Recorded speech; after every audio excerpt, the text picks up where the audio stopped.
edition of Friday Night Live. Wow, what a wonderful warm day it's been today. It's Friday, the 19th of September, 2025, and I'm your host, Abdul Akbar, and we're being out to the good people of Luton and surrounding areas tonight, and also to the good people of Sheffield, Nottingham, Derby, Peterborough, and the Midlands through our partner stations across the nations. Wonderful to be back in the Inspire FM studios here in Luton, and of course, we are Friday Night Live. And we're going to be talking about all the wonderful or not so wonderful political events that are affecting the Muslim life around the world. And of course, none other than Zafar Saab is in the studio to join me on this journey. Assalamu alaikum, Zafar Saab. Wa alaikum salam. We are back in action. We are after a long break. For now, yeah, it's been a bit of a sabbatical, I've got to say, mashallah. It has been, hasn't it? Yeah, and I think it's nice to be back. Albeit lots of things have happened in the past 6 or 7 weeks since we've been off air.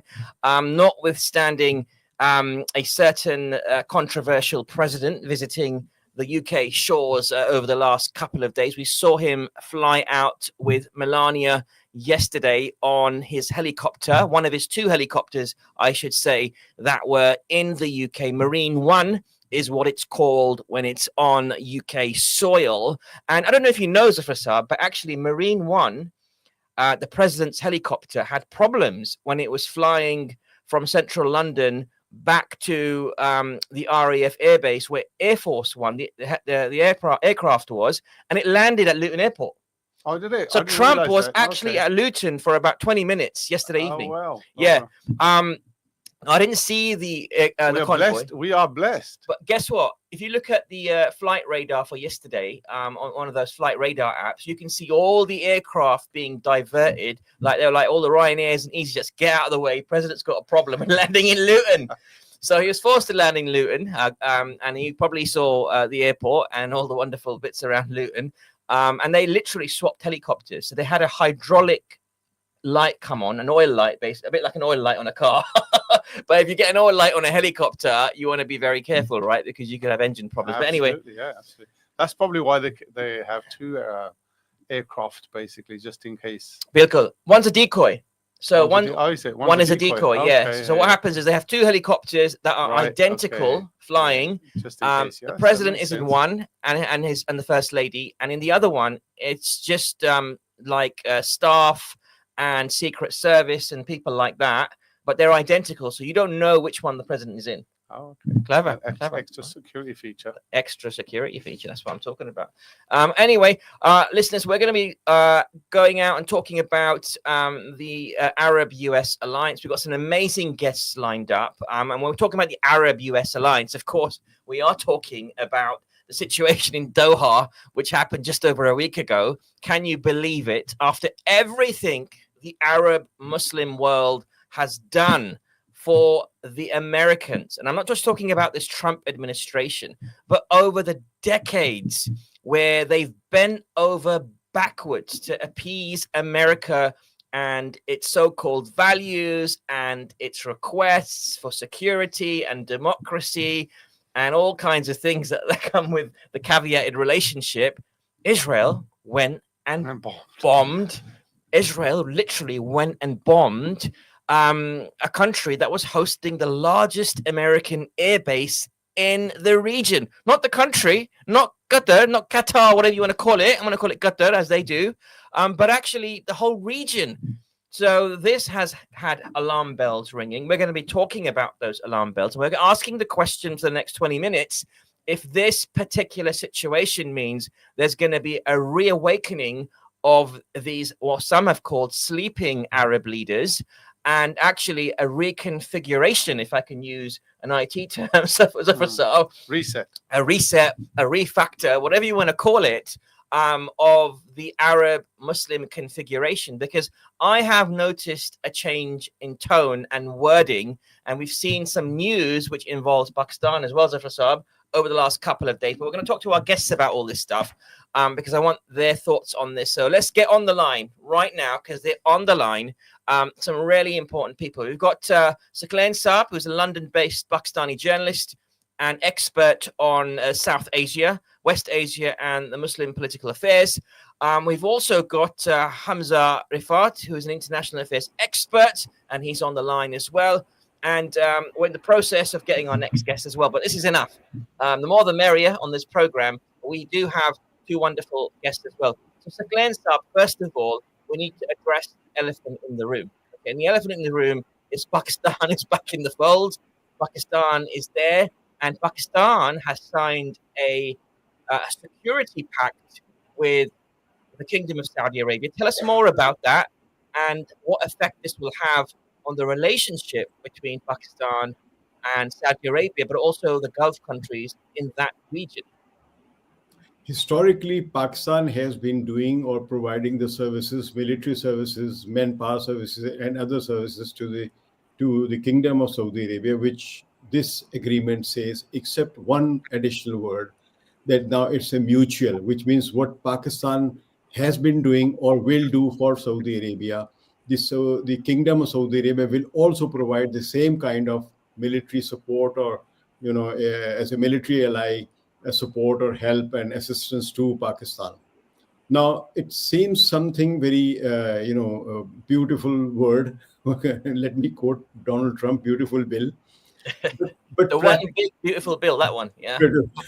But practically, it has a zero value because Pakistan's main problem has been with India. And there is no possibility. I mean, of course, in words, which this agreement says, yes, Pakistan, the way Pakistan has been working for Saudi Arabia, or providing the military assistance or security in a way, a set of services, Saudi Arabia will also provide Pakistan the same kind of set of services or set of military, assistance to Pakistan if Pakistan is attacked.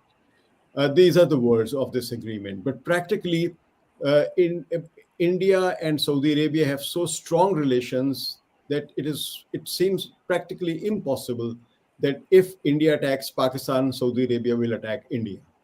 There's no possibility. So practically, it is still a one-sided Pakistan providing services to Saudi Arabia. So that is how I see it. And second is, as far as the security of the Gulf states is concerned, now, if a country cannot itself fight against any threat directly, it is just trying to hire a mercenary force. It is not something like NATO, like military alliance, where all countries consider that if one is attacked, all other will be, will feel that it is attacked on all of them. Now, here the case is very simple. I have told you, if Saudi Arabia is attacked, number one, this attack does not clearly mention who will attack Saudi Arabia or who can possibly attack Saudi Arabia. I can imagine many countries which can attack Saudi Arabia or which may have some, possibility of attacking Saudi Arabia in future. But at the moment, the main fights or which Saudi Arabia has fought in the last 100 years is Yemen. There's no other country with which Saudi Arabia has fought militarily. So practically what I see this mutual strategic mutual defense agreement is against Yemen.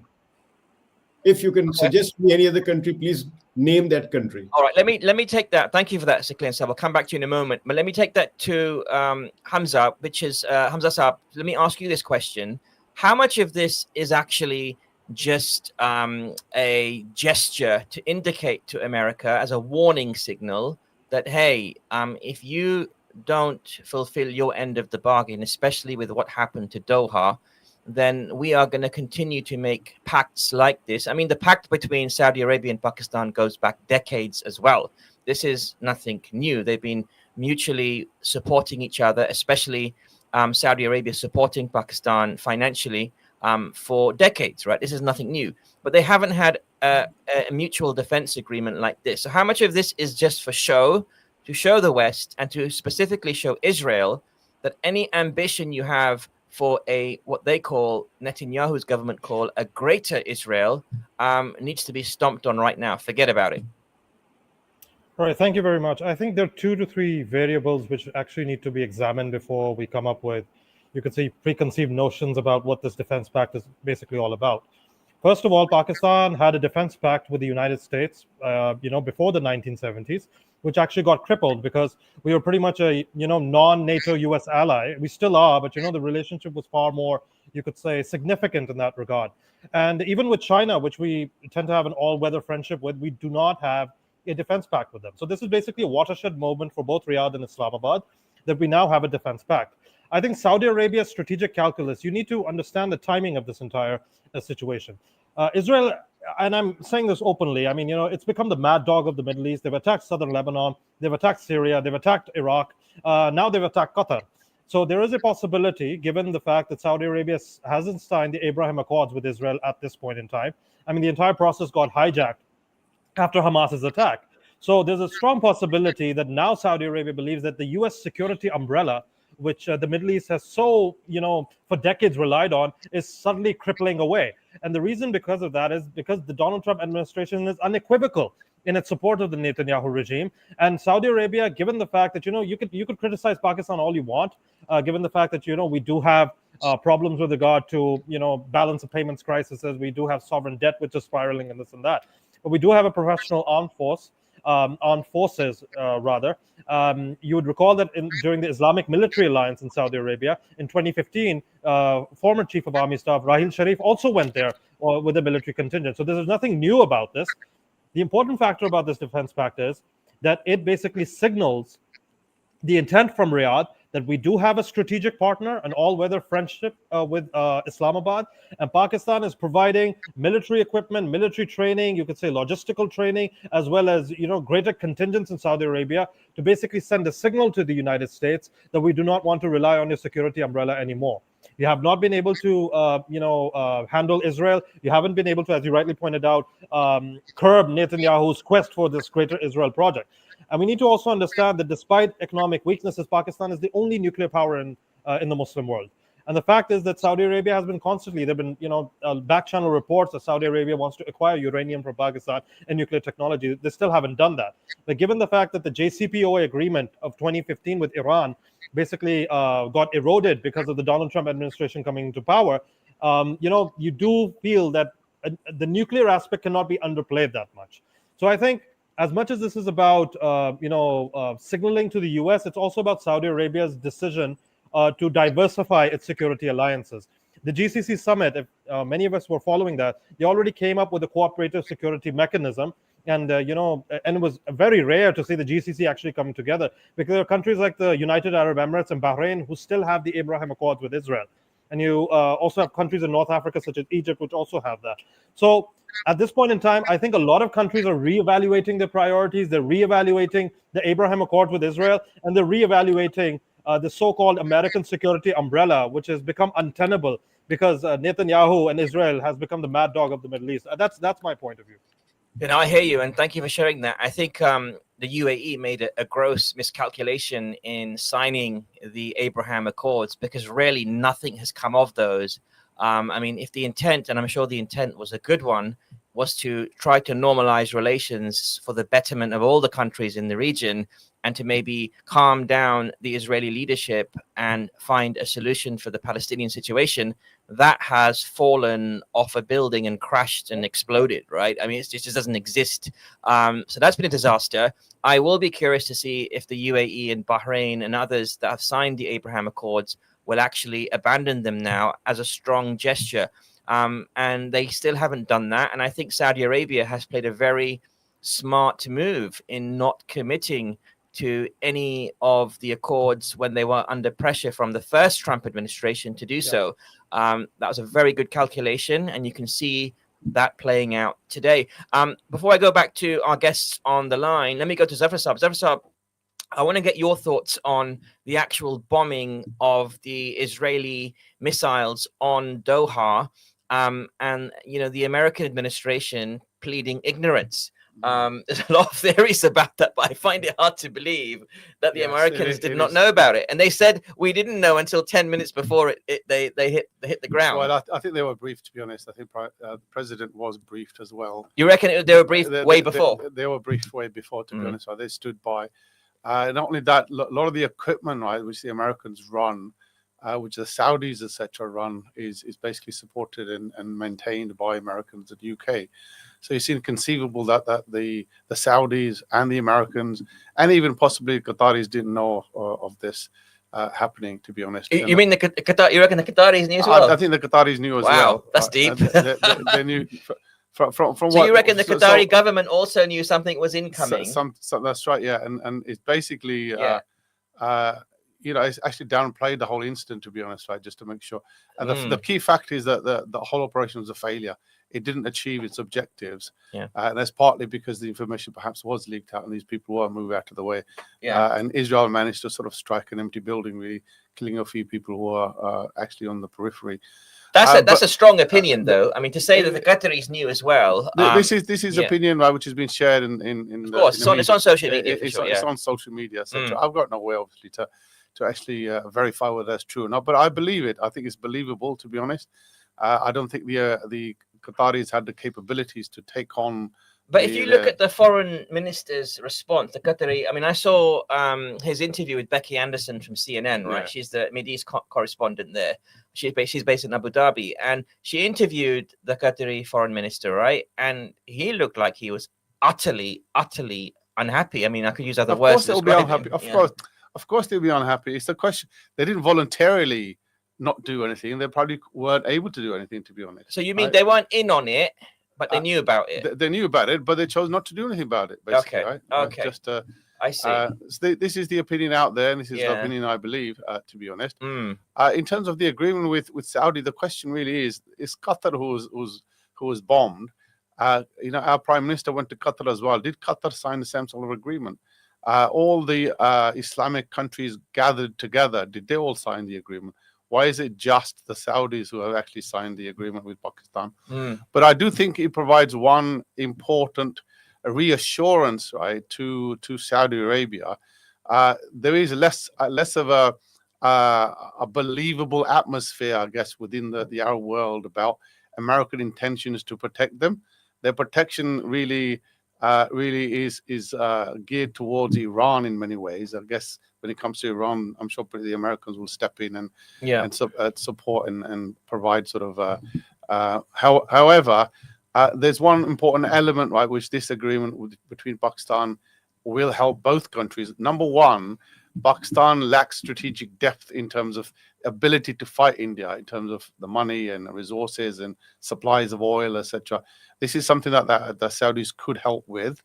And on the flip side, if the chips are down, the Pakistani nuclear umbrella could be extended to Saudis, where, similar to what was allegedly said by our defense minister when Iran was attacked, that if Iran was attacked with nuclear weapons, then Pakistan will respond on Israel with nuclear weapons. So that kind of extension, I hear you, could possibly be a good outcome for Saudis from this. That is very interesting indeed. Let me go back to our guests on the line. Of course, we're now joined by Umar Karim, as well as an academic and researcher specializing in Saudi politics.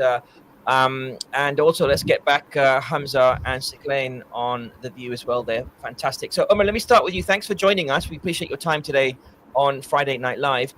Let me ask you, first of all, what your reaction is and what your analysis is.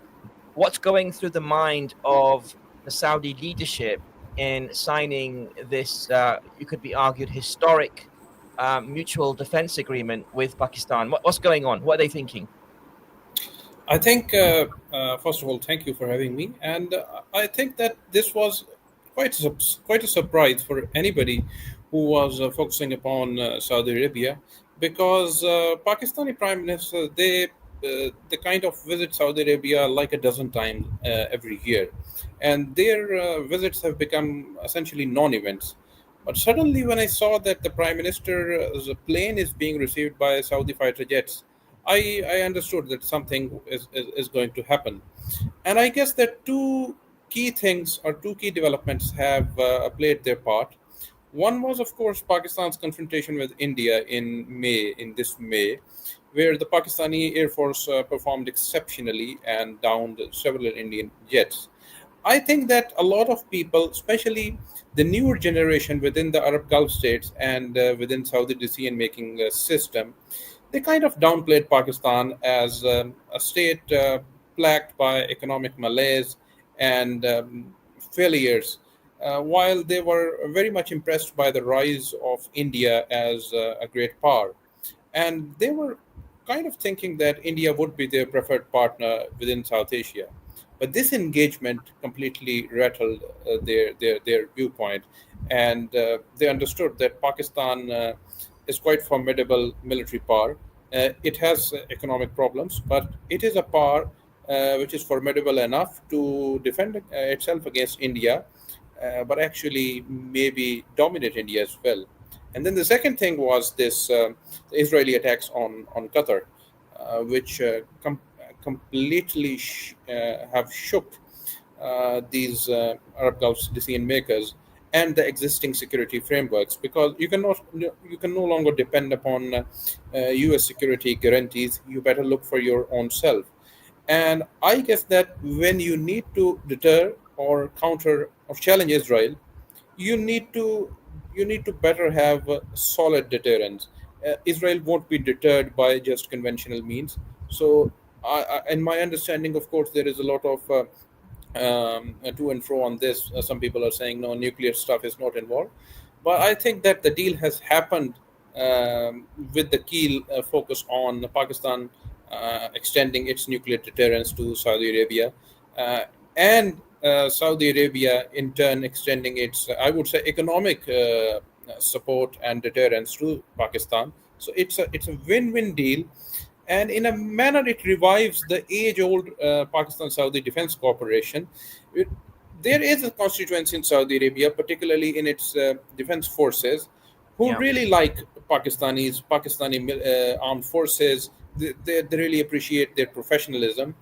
But there was a new constituency in decision making in power circles, generally within the society, which was, we can say the millennials or Generation Z or whatever, people who have who don't see Pakistan in the same light. But the events of May 2025 and the recent Israeli attack completely changed their perspective. And I think that all of them, they thought that Pakistan is the only ideal candidate. And the other plus point is Pakistan is not an Arab state. So it doesn't create those sort of regime security sensitivities within Saudi Arabia or any other Arab Gulf state, which may happen from, let's say, likes of Turkey or Egypt. Omar, so that's a really good shout, actually.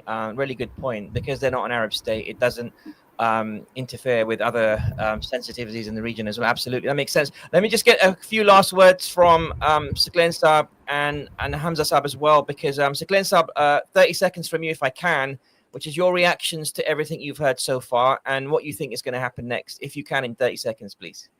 You have put so many questions and giving me I know. I think we are overwhelmed with this mutual defense pact, and we have failed to see the caveats in it. And that's why when we talk about nuclear umbrella, we forget that when one Pakistani minister says that it can extend its nuclear umbrella to Iran, another deputy prime minister next day in the parliament said that these nuclear weapons are only for Pakistan. They are not to be sold or given to anyone at all. So that set aside the complete, misunderstanding of nuclear umbrella providing to any other country except Pakistan. Number one.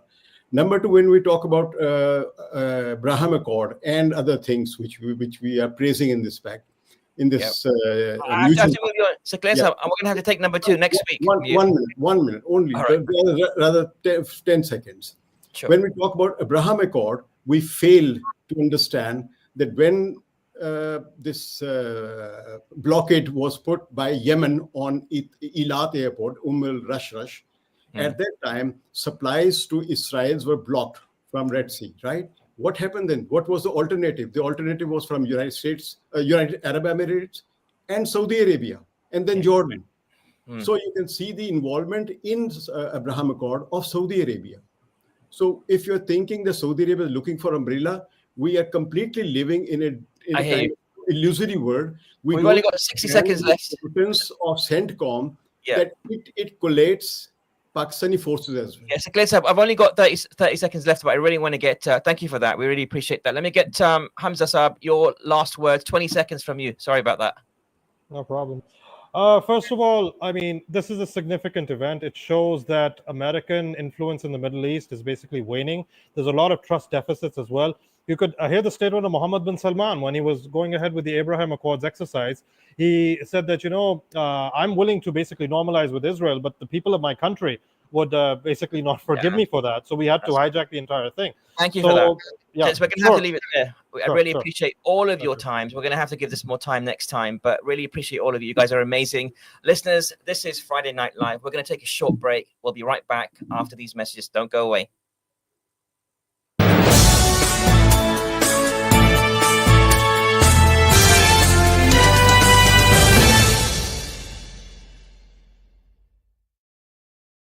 FM. Inspire 105.1 FM.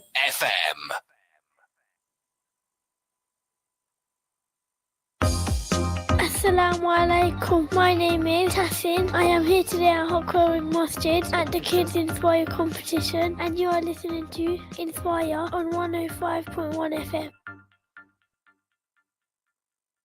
Behind the headline lie a reality, the shattered hospital, the broken life, the voice of those who survive. On Friday, 26 September, at Dallo Community Center, Luton, hear first-hand testimony from surgeon who just returned from Gaza, witness the truth of what really happening in its war-torn street. Tickets are just £10, including a delicious 3-course meal. All proceeds on the night is for Gaza, providing water, food, medicine. Book your ticket by calling 01582 4818 and act now. Tomorrow may be too late. Jazakumullahu khairan.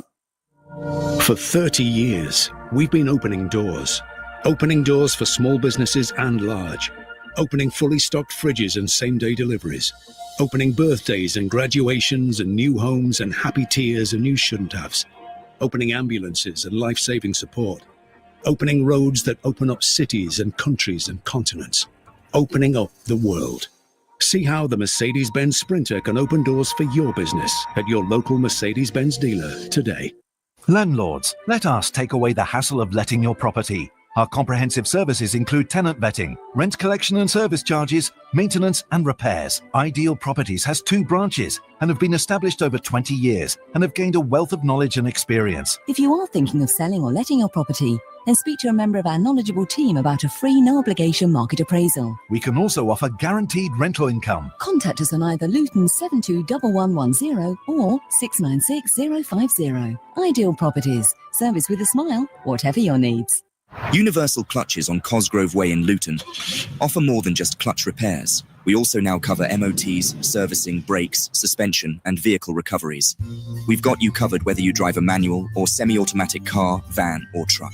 We aim to provide a quick and reliable service, and Universal Clutches are an AA and RAC approved garage. For a reliable service you can trust, call 01582 876 300 or find Universal Clutches on Google, Instagram, and Facebook. Biscott Pharmacy, your one-stop health and beauty pharmacy in Luton, stockist of over 8,000 health and beauty products. At Biscott Pharmacy, we offer a range of services, including health advice and repeat prescriptions for collection and delivery to your home. We also offer a Hajj and Umrah vaccination. Come in and see us and ask about our Stop Smoking service. We're open 7 days a week till late, including bank holidays. Biscott Pharmacy, 157A Biscott Road, Luton. Call 457709.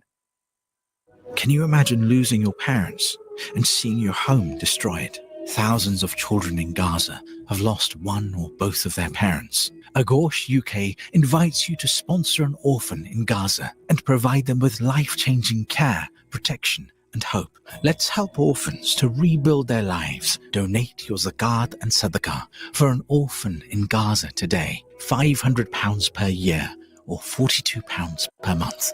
Visit Agosh UK.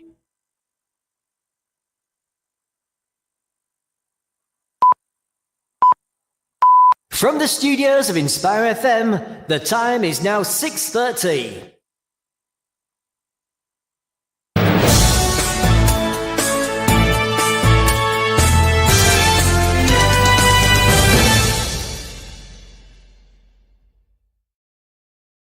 To part 2 of tonight's edition of Friday Night Live on Friday, the 19th of September, 2025. I'm your host, Abdul Akbar, and we're beaming out to the good people of Luton and surrounding areas tonight, and also to the good people of Sheffield, Nottingham, Derby, Peterborough, and the Midlands through our partner stations across the nation. Well, we've just been speaking about the really interesting situation and geopolitics at play within the Middle East, especially after the Israeli bombings in Qatar, all right, or Qatar, which is a sovereign nation not involved within the war that's taking place in Israel. But nonetheless, Netanyahu's government decided through some rationale, which I frankly cannot fathom, and neither can most of the world, understand what they did by just basically breaking into a distant neighbor's garden and bombing the hell out of it and saying, well, we were just going after some criminals that we think are criminals. Sorry about that. And I don't think they even said sorry, frankly. Even that didn't happen, which has been an absolute disaster. That has now resulted in, some would argue, very slow Arab leaders to, gather their thoughts and figure out, actually, this deal that we had with America, where we thought by allowing their bases in our countries means, unquestioned protection, is now out the window, because it seems Israel can do whatever the heck it likes without being queried or questioned or sanctioned in any way, shape, or form. We saw the 6th UN resolution actually be vetoed again by the US yesterday. So the UN has had 6 resolutions to call for a ceasefire within the conflict that's taking place in Palestine, and all 6 have been vetoed, including yesterday. So America still hasn't changed its stance. It's still selling weapons to Israel. And so, frankly, is the UK. The UK is still supplying certain weaponry to the Israeli government. So no amount of law breaking or recklessness, or as our previous guest called it, mad doggedness, right, is going to stop Israel from behaving the way it is. So what do we do? What happens next? Well, we're going to have to carry on with this question next week and see what other chaos ensues as the ground invasion literally takes further hold. Right now, as I'm talking to you, the ground invasion within Gaza City is continuing, the illegal ground invasion, all on the back of the rhetoric that the hostages need to be released. And nobody is saying they should not be released. Everyone sensible is saying hostages should be released. But why is the Israeli government, through the IDF, continuing to bomb the hell out of innocent civilian infrastructure, and more importantly, innocent civilian life, including women, children, and men that have got nothing to do with this conflict? They're like you and me. They're living their lives day to day. They've got to pay their bills. They need a roof over their head. They want to send their children to school. They want to get food on the table, preferably at 3 times a day, and they just want a decent quality of life. There's probably the young people there probably want the latest mobile phone. They probably want to go out and play football. All the usual stuff that you and I get on with. But Israel is even bombing those people, and photos and pictures don't lie. And organizations like, the International Forum of Journalists, we've got the BBC, we've got the Guardian, we've got every single newspaper and journalism outlet out there saying, Israel, if you want us to believe you in terms of what you're saying about Gaza and how dangerous it is and how bad it is and how bad the people are, let us in there. Let us go and do our independent reporting. We're willing to take the risk. Because the Israeli response is always, oh, it's dangerous and we can't protect everyone. But there's journalists saying, we're willing to take the risk. Let us out in there so that we can do our independent verification. Anyway, to bring things closer to home, we're going to continue on this topic next week. But right now, we're going to talk about another situation that has been ensuing, frankly, in the UK, which is the far-right demonstrations that were led by Stephen Yaxley Lennon, aka Tommy Robinson. Stephen Yaxley Lennon, the guy who started the English Defence League right from here in Luton, actually, where we are. And apparently 100,000 people, I was watching the pictures on Sky News last week, turned up. And lo and behold, we saw Elon Musk as well. And if you haven't noticed, at least not so much in Luton, which is interesting, but a lot of people have been waving the English flag with the St. George's cross on it as a symbol not of national pride and patriotism, but many are reading it as an attack against minority groups and anything that is different from what they perceive to be English, and frankly, racism and far-right nationalism. What say you? 01582 481 822. Have you seen these flags and are you concerned about them? I want to go to a guest on the line who's been patiently waiting. His name is Peter Segal. He's no stranger to Inspire FM and this program. And he was brought up in a Reformed Jewish family who are very supportive of Israel. And in his gap year before his degree, he went to a kibbutz in Israel for 6 months in the late 70s, so quite a while ago. And it basically changed his views on Palestine. And I want to get his take on what he makes of these flags and what he's heard in terms of how people are receiving these flags and what he thinks they mean, but also get a bit more information about his story in terms of connecting with the Palestinian cause. So here he is, Peter Segal. Good evening, sir. How are you? Good evening to you. Thank you very much for having me on. We're grateful for your time this evening, especially when the weather's been so nice today. I couldn't believe the weather. I was like, "Ooh, this is a pleasant surprise, having a nice 22 degrees, or whatever it was in the car." But anyway, yeah. So, Peter, your thoughts on the English flag showing up, and we've also had pigs, being thrown in front of places where maybe Muslims worship. I don't know if the Jewish community has had it too, because I know they see us one and the same potentially. I guess, what's your take on this? I think that the current flags that are appearing on bridges, lampposts, people painting them on roundabouts, it's an aggressive way of saying that people who don't look like them, the people who do it, are not English. So it's not a sign of patriotism, it's a sign of hatred, it's a sign of bigotry, and it sets out to intimidate people. And in their minds, asylum seekers and people who live here who may have come from other countries, although parents or grandparents have come here. So I was at Cheshunt, outside the asylum hotel. There was a big demonstration outside saying they wanted it shut down, and it was very anti-immigration and asylum. And we were on a counter demonstration to show support for the asylum seekers. And the flags everywhere. As you came into Cheshunt, every major road on every lamppost, and they were all the same height. So it was like a military type.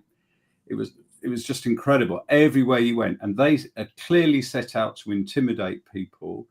And I do think there's a difference at sporting event where people have flags or certain days of the year.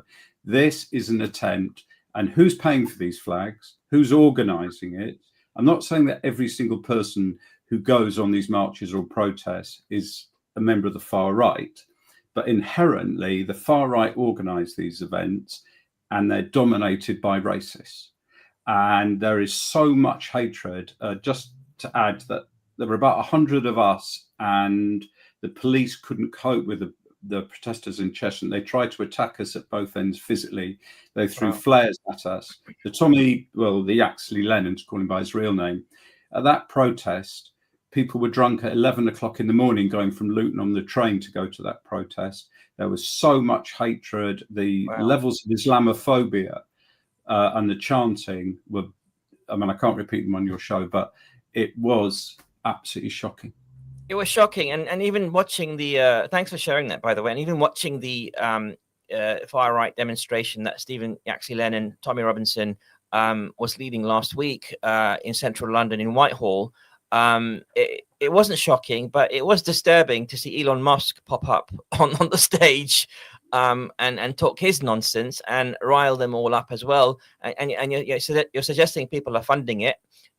He's definitely funding it as well. And people who are inherently Islamophobic, who have other agendas, it's almost like these guys are being used for other agendas, and they're like a proxy to, and just using them, and they're events to have a pot of Muslims. But what surprised me was I even saw some Israeli flags amongst the English flags last week. What's your take on that? Yeah, it's mad, frankly. It's really based.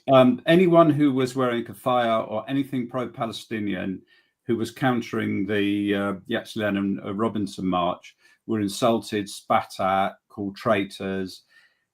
They fly the Israeli flag, even though I'm sure they hate Jews, but they fly the Israeli flag as a way to be Islamophobic. It's like, we will support the people who are killing Muslims. And so counter to that, on the last Palestinian march in London, there is always a section of Israeli flags, a small group that stand in the same place, about 20, but there were pro-Trump banners, Union Jacks. So there's been a bond now between Zionists and right-wing nationalists, because the only people who are going to support, the thing about, you said how old I was by, the late 70s. Going Sorry about that. Yeah. But on a serious point, that then being anti-Zionist was a minority thing. Now, particularly obviously in the last 2 years, I would say Israel has become a pariah state with the vast majority of people in the country. It's not true that it's just Muslims who are against it. I would say almost the vast majority of people are horrified by what Israel have done. And so you've got this small enclave of right-wing Zionists and the far right, and they've become sort of soulmates. And it's just horrendous, because the fact is, of course, they're anti-Semitic. They hate Jews as much as they hate Muslims. I would say there's probably a pecking order, and Muslims are their number one. Definitely, at the moment, that is where the main levels of hatred. But there was still quite a few interviews of people saying, "Oh, the Jews are behind the world. They run it. They're behind everything." So you scratch it and it comes out. But we're both in the same boat. They hate us both. Don't worry. Yeah, I mean, there's a lot of ignorance out there as well, and there's a lot of fish that are just following the pack and letting out their frustrations. It's really sad. I get sad when I see people in that situation, because a lot of them are actually decent, ordinary, hardworking people as well that have been brainwashed to some degree by a very small minority, using the difficult lives they may have and the situations and their social economic circumstances, and playing that against minority groups and getting votes. And and we're on the potential verge of reform becoming the opposition, the main opposition party, next elections, and dare I say, maybe even winning the next elections if the momentum keeps going in their direction. But that's a conversation for another day. Peter Segal, I want to appreciate your time, sharing your perspectives, and also for your activism as well, because I think it really makes a difference. The fact that people are realizing, whichever religion or way of life they belong to, all faiths and none, that the human tragedy that's taking place in the Middle East right now is unacceptable, whatever side you're on in terms of religion or whatever. So can I make one quick point really quickly? Definitely. Yeah, go for it. I think people's economic situation is bad, and that lays you open to being exploited by the far right. But we have a government with a massive majority who have whipped up anti-immigration talk. They did it before the election because they thought, well, the Tories will do it, Reform will do it. We have to be as anti-immigrant as, or as tough, in inverted commas, on asylum seekers as all the other parties.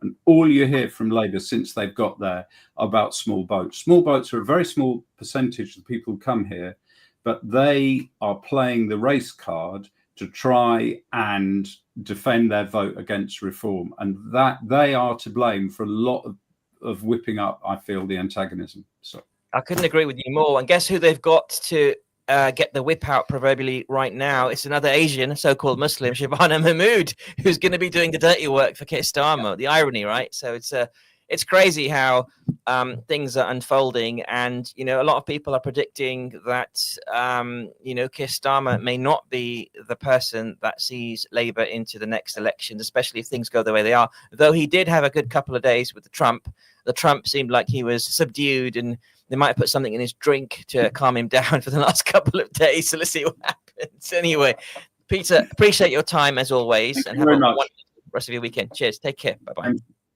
All right, listeners, this is Friday Night Live with me, Abdul Akbar, and Zafar Barsab, and that was Peter Seagal, reformed Jew, speaking out for what's right, regardless of his connections to his religion and way of life. But Zafar Saab, let me ask you this question, because I think, and my view, and this might be a bit controversial, everyone, but I'm going to say it anyway, because this is Friday Night Live, and we speak our mind, and happy to be course corrected. But a lot of people have been taking these English flags down and actually chucking them in the bin. My view is that we should counter that and actually put English flags up outside mosques, because the mosques we belong as much to England than anybody else. And the mosques, the synagogues, the gurdwaras, the temples, wherever place of worship feels isolated, but specifically the mosques, I say that those who are running our mosques and those who are influencing our mosques specifically should have a campaign to put the British flag outside the mosques, have them fly high and make a point, make a statement saying, do you know what? You want to try and intimidate us by putting these flags outside our homes and on our streets. Do you know what? We like this flag too. This flag belongs to us as much as you think it belongs to you. And we probably know more about your history or your so-called history than you do. What say you, Zafar Sir? I partially agree with you. I don't think that the mosques should get involved in this kind of debate, to be honest. Mosques, they've got plenty of other problems. At the moment, not if they start. But that is such a Pakistani thing to say, man. If they started to put the flags up now, it'll be seen as being, well, you're just trying too hard, right? To pretend that you're in. No, but I mean, in the thick of it, why didn't? But hear me out. Sorry, yeah, go on. So generally, I would say we shouldn't take the flags down, right? I think the generally speaking, the Muslim response has been quite mature with this. Yeah. The intention with these, you don't know what the intention with these flags is being putting these flags up. You choose to interpret the intention as being, well, this is England. This is their country, it's our country. If they don't put up their flags, it's fine. If you go to Istanbul, right, the first thing you will see on the hill is a huge Turkish flag. Yeah. Right. But we don't do that in this country, right? But the thing is, there is an emotion behind putting these flags up. An emotion says, well, I am English and you're not. That type of thing. Yeah, but so are we. Once you turn around and say we are English, the mature thing to say is, well, fine, I'm not intimidated by the fact that you put the flag up. It's my flag as much as yours. So the response has been mature. Yeah. Right. I don't think the mosque should get involved in this, right? I don't know. At this stage, I respectfully disagree. I think at this stage, at some point when the whole thing is calmed down, right? Perhaps if they want to put the flag up, there's no harm in that. I don't know. Let me say this as a result. Sorry to interrupt you, but let me say this, which is specifically mosques are run. I'm not speaking for all mosques. There's some fantastic mosques out there, but I would say the majority of mosques are run in a way where they're scared of affecting their reputation. There's some committee member that's going to come out, some uncle, and going to say, oh, we don't want to do this. And they like to brush things under the carpet rather than address the issues at hand. That's what's been happening for decades. When I was growing up in the 80s, all the mosques, the Pakistan community centers, would brush things under the carpet. They don't want to address things head on. But now young people have grown up. They're going up in a time where if you don't teach them about reality and life on the pulpit and in the mosque, they're going to learn it on TikTok and on social media. So what do you want? I'm not talking to you, Zafar, I'm saying generally, what do you want? Do you want your young people to learn their Islam and how to cope with the situation in Palestine, how to cope with life, how to cope with the far-right extremism we're seeing today on TikTok, on social media, or by corrupt influencers? Or would you like to take control of that and show the examples within the local community so that young people know how to cope? They don't go out and start breaking things and turning violent or resorting to methods of protest that are not Islamic. For example, blowing up buildings or killing innocent people and stuff like that. That is not Islam. But then I blame the mosques for not coming forward, because what they should have done, and by the way, some mosques did do this, let's be clear. Some mosques actually, one mosque, I can't remember the name of the mosque, but it was up north somewhere, mashallah. What they did is they took the English flag and they stuck it up on their window. And that made headline news. That was a great PR play at that situation. That's exactly what the point I'm trying to make. It was just PR play. So what? What you Make a point. want? Yeah. What you want is a genuine show, right? Nah. And some I of the stuff, I respect what you're saying, but I don't agree with that. Yeah, fair enough. Some of the stuff that you're saying does happen. Yeah. Right. Some of the education that happens within the mosques, right? But don't forget, the mosques are essentially first and foremost a place of religious and spiritual development, right? Politics, right? The mosques. There is a role for the mosques to play in politics, but see, this is where we disagree. They've got.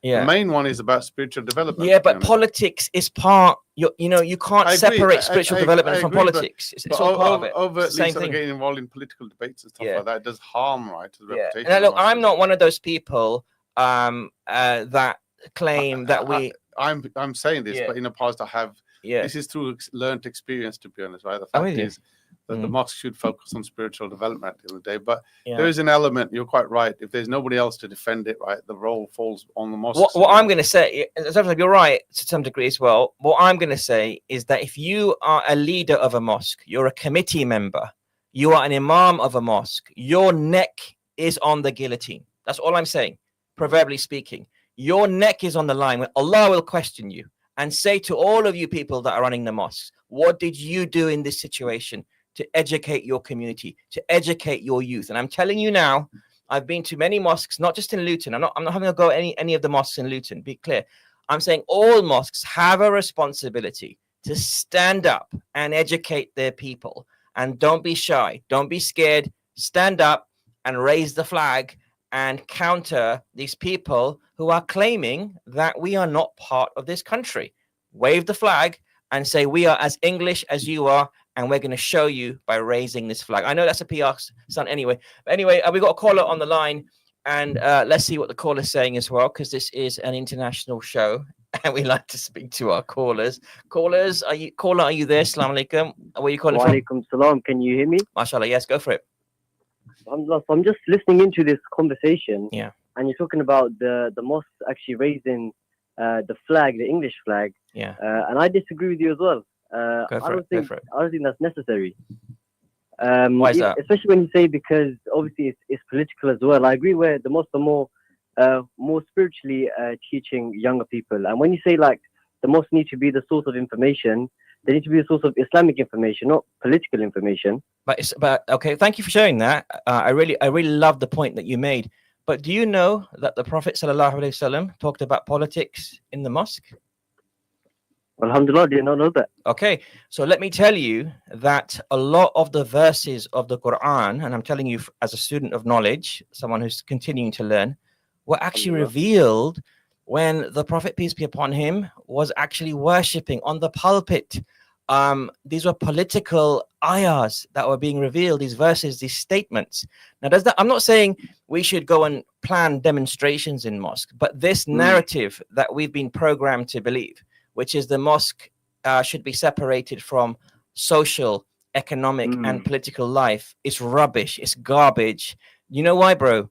I appreciate you and I love you, but I will say that the reason that we're seeing problems with our youth on shisha, parking up on cars, on corners, on quiet roads, speaking to girls, and I see it on a daily basis right next to where I live. Muslim children, is because the mosques are not doing a good enough job bringing them into the mosque and educating them. That's my thought. Well, it's a strong thought, but go on. Yeah. Last thought as well. I think obviously that point you made is very true. It's very important, but I think that leads to another discussion of is that a mosque problem, or is it parents connecting their youth to the mosque? I love it. I love it. Yeah. Discussion is another show maybe. What a great point, though. MashaAllah. Where are you calling from? Are you calling from Luton? Yes, I'm local. You are the future. That's what I'm going to say. Thanks for calling. Appreciate you taking part. On a slightly different topic. Go on. Let's shift gears quickly. Go on. Few seconds. There's an event happening next week. Yeah. You all need to know about. This is community doing the community stuff. Restart networking is happening again next week, 26th, next Friday, 6:15. An opportunity for people who are looking to find a partner. An event that's aimed at everybody and anybody who's listening to our radio station. Next Friday, 26th? Next Friday, 26th, 6:15. I won't be September. here. I'll be there, inshallah. Inshallah. Okay. And maybe we can do a call with and you. It's at the Crescent Hall on Dunstable Road, 6:15. And where can I find out more about it if I'm looking for a spouse? Rishta.networking.co.uk. It's on the website. If you type in Rishta Networking, right, it's the top entry that appears in Google. So Mashallah. go ahead and do that. All right. Jazakallah khairan, Zafar Saab. Well, listeners, we have reached the end of tonight's program. We are going to be back, not Zafar Saab next week, but I might be back next week, actually. I'm traveling, but we're going to try and get you a show anyway. But until then, take care of yourselves. Assalamu alaikum wa rahmatullahi wa barakatuh.